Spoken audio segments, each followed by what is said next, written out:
conseillé 20 € et prix usine 14 € et je sais pas, c'est peut-être soldé encore. Peut-être encore 40% de remise, donc ce sera très intéressant. Les soldes ont commencé un peu partout en France aujourd'hui.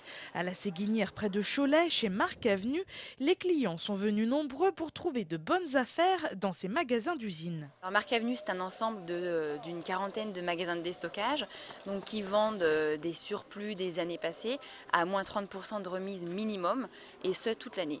Mais en plus, pendant les soldes, ces affaires sont encore plus intéressantes. Et le concept semble fonctionner, d'autant plus en période de solde. La quarantaine de magasins accueille habituellement entre 8 000 et 9 000 personnes par semaine. Durant les soldes, les clients seront autour de 30 000 par semaine. C'est 3 fois plus qu'en temps normal. Ces femmes, par exemple, viennent tout spécialement de Nantes pour faire le premier jour des soldes à Marc Avenue. Les produits en temps habituel sont 30% moins chers. Donc là, en plus, nous avons les pourcentages de remise supplémentaires. Donc c'est obligatoirement intéressant. En fait, ce ne sont pas des marques que j'achète habituellement, donc je les achète là parce que voilà, j'ai entendu dire que c'était vraiment bien soldé. Ces bonnes affaires sont rendues plus lisibles par le double étiquetage autorisé depuis 6 mois dans les magasins d'usine. Ainsi, vous y lisez le prix de l'article l'année passée et le prix en magasin d'usine, auquel se soustraient encore les soldes. Ce qui donne vraiment la sensation de faire de bonnes affaires. À midi, après plusieurs heures d'ouverture, les magasins les plus remplis sont comme souvent ceux qui vendent des vêtements. Le premier jour, le matin, c'est dur parce qu'ils vont en priorité sur tout ce qui est fringues.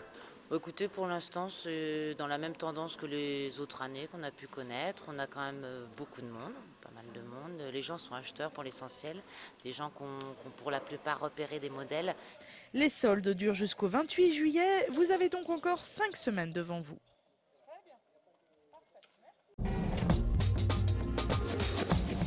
Alors que les soldes sont partis sur les chapeaux de roue, ce midi, une vingtaine de salariés du magasin Eurodiv d'Angers se sont mis en grève. L'appel à la grève a été lancé au niveau national et concernait donc l'ensemble des enseignes Eurodiv de France. Les employés, qui pour certains ont plus de 20 ans d'ancienneté, dénoncent des conditions de travail difficiles. Nous sommes là pour revendiquer au niveau du salaire, au niveau des conditions de travail, au niveau des pressions, pas de remplacement pour les vacances, des catégories pour mes collègues qui sont là depuis plus de 7-8 ans, qui sont comme, comme si elles débutaient alors qu'elles ont un salaire d'apprenti. A noter que le magasin du boulevard Foch est resté ouvert toute la journée avec un effectif réduit essentiellement composé du personnel d'encadrement. Pour montrer qu'on n'est peut-être pas très nombreux, on est 56, mais qu'on est présent, quoi.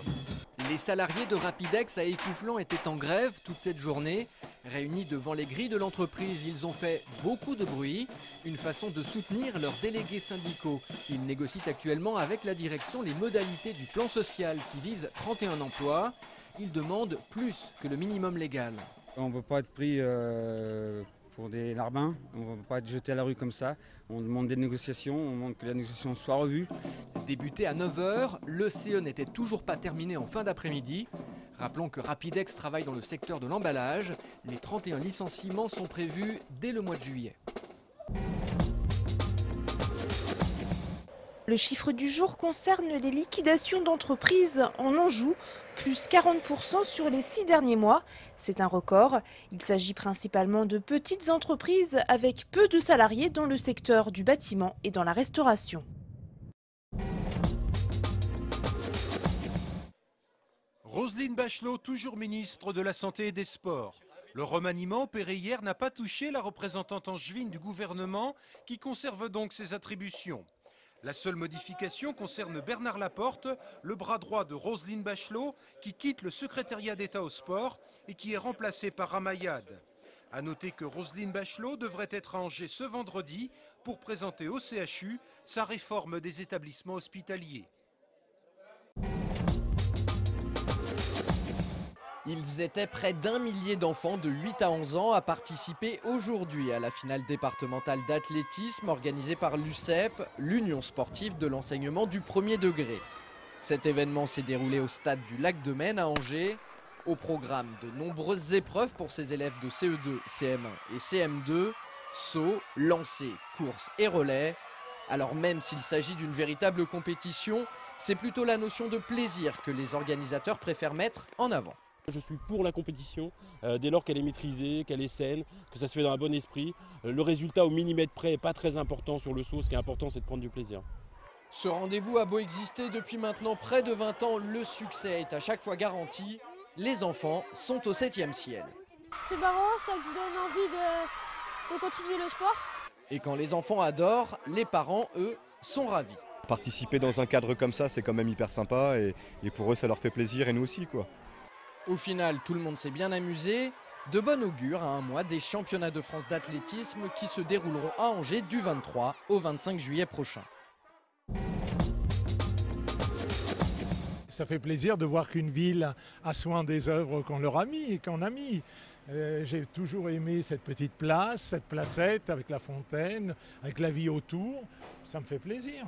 Ce qui rend heureux l'Italien Gualtiero Bussato, c'est de voir son œuvre retrouver sa place après 3 mois d'absence. La fontaine au dialogue, située place Romain à Angers, avait été vandalisée fin janvier. Une des mains de cette sculpture avait en effet été arrachée. Ce bronze a donc dernièrement été restauré par des spécialistes. Elle a été réparée à la fonderie de Coubertin, en Saint-Rémy-les-Chevreuse. Ce sont des spécialistes de la restauration. C'est eux qui ont restauré, restaurent les bronzes pour le musée Rodin, qui ont fait l'ange du Mont-Saint-Michel, les grilles du château de Versailles, vous voyez. Installée ici depuis 1992, la fontaine au dialogue va de nouveau pouvoir reprendre la conversation avec les passants de la place. Travaux du tramway obligent, en ce moment la rue de l'Arro a quelque peu des airs de chaos. Du coup, pour donner un peu de vie à ces grandes palissades métalliques, 2 artistes ont investi les lieux. Au milieu des ouvriers, bombes de peinture et pinceaux à la main, Jérémy redonne des couleurs à ces palissades qui entourent le chantier du réseau d'eau pluviale. Pour découvrir ces graphes, il suffit donc de laisser traîner son regard rue de l'Arro.